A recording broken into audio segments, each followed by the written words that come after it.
मला असं वाटतं की या राज्यामध्ये मराठा आंदोलनाचे 58 मोर्चे निघले आणि अत्यंत शांततेनं हे मोर्चे निघाले.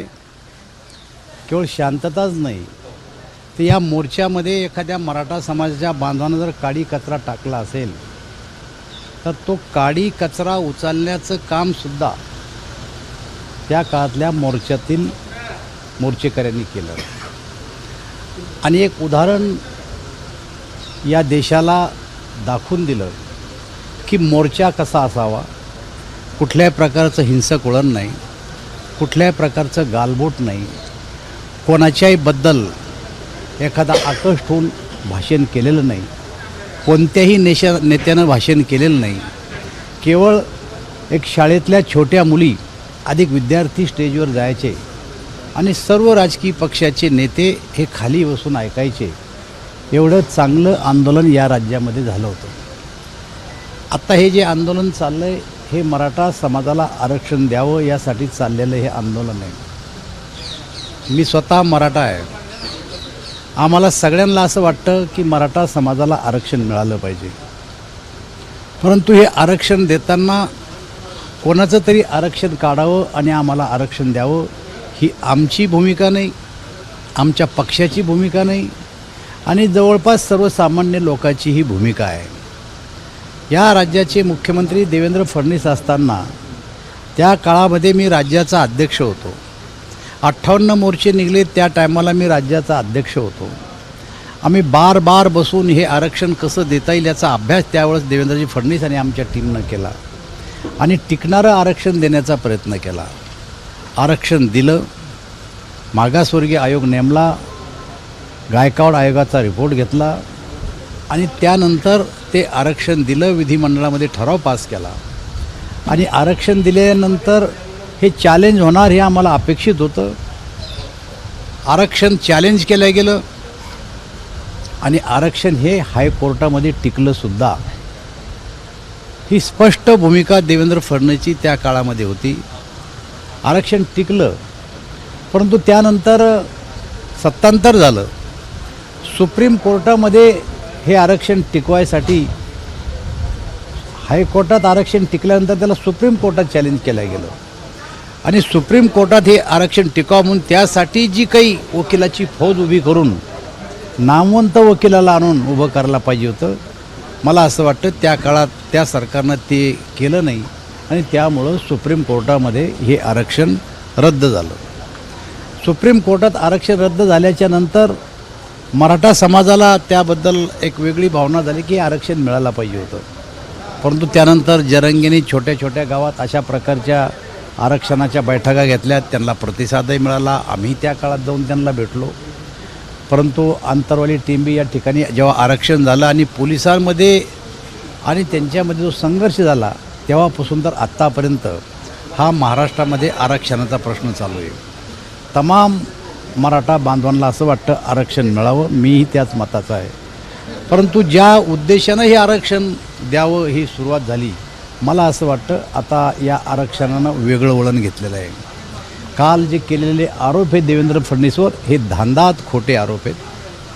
देवेंद्र फडणवीसांनी जे राजकारण केलं त्याची पार्श्वभूमी आपण बघितली पाहिजे.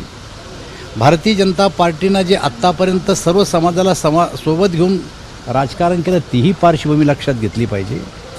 केवळ ते एक गृहमंत्री आहे आणि गृहमंत्र्याची जबाबदारी पार पाडत असताना सगळ्यांना समान न्याय देण्याचा प्रयत्न ते करत आहेत. कोणत्याही समाजावर अन्याय होणार नाही किंवा एखाद्या ठिकाणी काही एखादी घटना घडणार नाही यासाठी कोणीही त्यांच्या जर गृहमंत्री असता तर त्यांना ते निर्णय घ्यावे लागले असते असं माझं मत आहे. आणि त्यामुळं आम्ही हे सगळे त्यांच्यावरचे केलेले आरोप आहे हे आरोप आम्ही फेटाळतो. मला असं वाटतं की आंदोलनाची दिशा भरकटू देऊ नये. यामुळं समस्त मराठा समाजाचं नुकसान होईल असं मला वाटतं. ही महाराष्ट्राची संस्कृती आहे. महाराष्ट्राकडं आपला देश बघतोय. या ठिकाणी उद्योग आहेत, या ठिकाणी प्रगती होते. परंतु जर अशा प्रकारचं वातावरण खराब जर झालं तर मला असं वाटतं की महाराष्ट्राच्या दृष्टीनं ही एक वाईट गोष्ट आहे. महाराष्ट्र हे विकसित राज्य आहे. निवडणुका आलेल्या आहेत आणि कोण्या एका माणसाला टार्गेट करायला कोण लावतं आहे याचा शोध घेणं गरजेचं आहे. आणि मला असं वाटतं की जरंगे जे बोलतात तर जरंगे सोडा, पण जरंगेला कोण बोलायला लावतं याचा शोध घेणं गरजेचं आहे. अनेक लोक तर म्हणतात की या त्यांच्या बोलण्यामध्ये तुतारीचा वास येतो. कदाचित तुतारीवाल्याचा हा पहिला आवाज असेल की एखाद्या व्यक्तीला टार्गेट करून त्याला बोलणं. मला असं वाटतं महाराष्ट्राच्या दृष्टीनं चुकीचं आहे. महाराष्ट्र हे एक सुसंस्कृत राज्य आहे आणि अशा राज्यात कोणा एका माणसाला टार्गेट करून अशा प्रकारचं वक्तव्य करणं हे चुकीचं आहे. मराठा समाजाला आरक्षण मिळावं माझी भूमिका आहे, माझ्या पक्षाची भूमिका आहे आणि या राज्यातल्या समस्त मराठा समाजाची भूमिका आहे. पण आरक्षण देत असताना कोणावर अन्याय न करता ते आरक्षण मिळावं असं आमचं मत आहे. दादा, संवैधानिक पदावर असलेल्या मुख्यमंत्री उपमुख्यमंत्री यांच्याबद्दल त्यांनी जी भाषा वापरली केरीच्यामुळे नाराजी आहे, शिवीगाळ होती आहे, अशा त्यांची जी वापरली जाते त्याच्याबद्दल नाराजी व्यक्त केली. नाही, मला असं वाटतं की अशा प्रकारची भाषेचा वापर हे जरंगे करतात का जरंगेला कोणी करायला लावतं याचा शोध घेतला पाहिजे. म्हणजे जरंगेपेक्षा त्यांना जी कोणी हे स्क्रिप्ट तयार करून देतं त्यांचा दोष आहे. मला असं वाटतं की सुरुवातीला ते असे नव्हते, परंतु कुणीतरी काहीतरी शिकवताना त्यातून अशा प्रकारचे प्रकार घडतात. अचानक ते काल देवेंद्र फडणवीस यांच्यावरती गंभीर आरोप केले. इतके वर्ष त्यांनी या संदर्भात काहीच बोललं नव्हतं. काल अचानक हा हल्ला काही खरं तर यामध्ये राजकारण आहे किंवा असं काही वाटतं? हे बघा, या राज्यातली जनता समजदार आहे. हे अचानक असं का घडलं हे जे तुम्ही मला विचारता हा प्रश्न सगळ्यांनाच पडलेला आहे की या अशा काळात हे असं का घडलं अचानक. ते जेव्हा उपोषणाला बसले, जेव्हा सुरुवात केली तेव्हा जरंगेंनी कधी अशी भाषा वापरली नाही आणि वापरायची त्यांची इच्छाही नसेल कदाचित, परंतु परिस्थिती निर्माण केली गेली. काय घडलं काल? ना लाठीचार्ज झाला, ना पोलिसांनी काही केलं. अशा प्रकारचं अचानक होण्यासारखं काय झालं तर हा प्रश्न या राज्यातल्या जनतेला सुद्धा पडलेला आहे. ओके दादा, थँक्यू. मराठवाड्यामधली सगळी इंटरनेट सेवा बंद करण्यात आलेली आहे पुढील काही तासांसाठी. हे वातावरण खराब होऊ नये हा त्याच्या पाठीमागचा उद्देश आहे. देशामध्ये जेव्हा कधी अशा प्रकारची परिस्थिती निर्माण होती मणिपूरसारख्या ठिकाणी, तेव्हा अशा प्रकारचा सरकारला निर्णय घ्यावा लागतो. ही आत्ताच नाही, कधी पुढच्याही काळात घ्यावं लागणार आहे.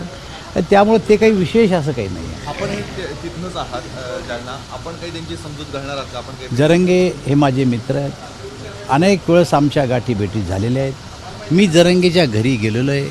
जरंगे माझ्याकडं आलेले आहेत. अशा प्रकारचा त्यांचा स्वभाव नव्हता. त्यांनी एक चांगल्या पद्धतीनं आंदोलने अगोदर केलेले आहेत.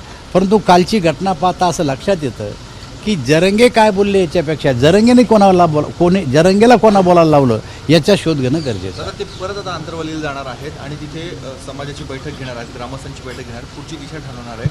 त्या दरम्यानच्या काळात आपण काही मध्यस्थी करणार आहात? नाही, आता असं आहे की मध्यस्थी करण्यासाठी जाणं, आता मी नाशिकला आहे, मी 2 दिवस तिकडे जात नाही आणि मला असं वाटतं की मध्यस्थी करणारे अनेक शासकीय स्तरावर प्रयत्न होत आहेत आणि मध्यस्थी करणं हा सरकारचा उद्देश पहिल्यापासून जाईल. अनेक मध्यस्थ्या झाल्यात. मला असं वाटतं मी असो की सरकारमधला कोणी लोकप्रतिनिधी असो त्यांनी अनेक वेळेस मध्यस्थ्या केलेल्या आहेत. एक शेवटचा प्रश्न आहे. नाशिक लोकसभा मतदारसंघासंदर्भात भाजपने सुद्धा नाशिक लोकसभा मतदारसंघावरती दावा केला, विद्यमान खासदार पण आहेत. आपल्या केंद्रीय पातळीवर अशा पद्धतीचे काही सूचना? भारतीय जनता पक्ष असू द्या, शिवसेना असू द्या किंवा आमचा कोणताही घटक पक्ष असू द्या, हे निर्णय सर्व वरिष्ठ पातळीवर घेतल्या जातात आणि यशस्वी बोलणी वरच्या लेवलला चालू आहे. प्रत्येक पक्षाला असं वाटतं की ही जागा आमच्याकडे आली पाहिजे. त्याला कोणालाही असं वाटणार ना, भाजपलाही वाटतं आमच्याकडे आली पाहिजे, सेनेला वाटतं आपल्याकडे आली पाहिजे.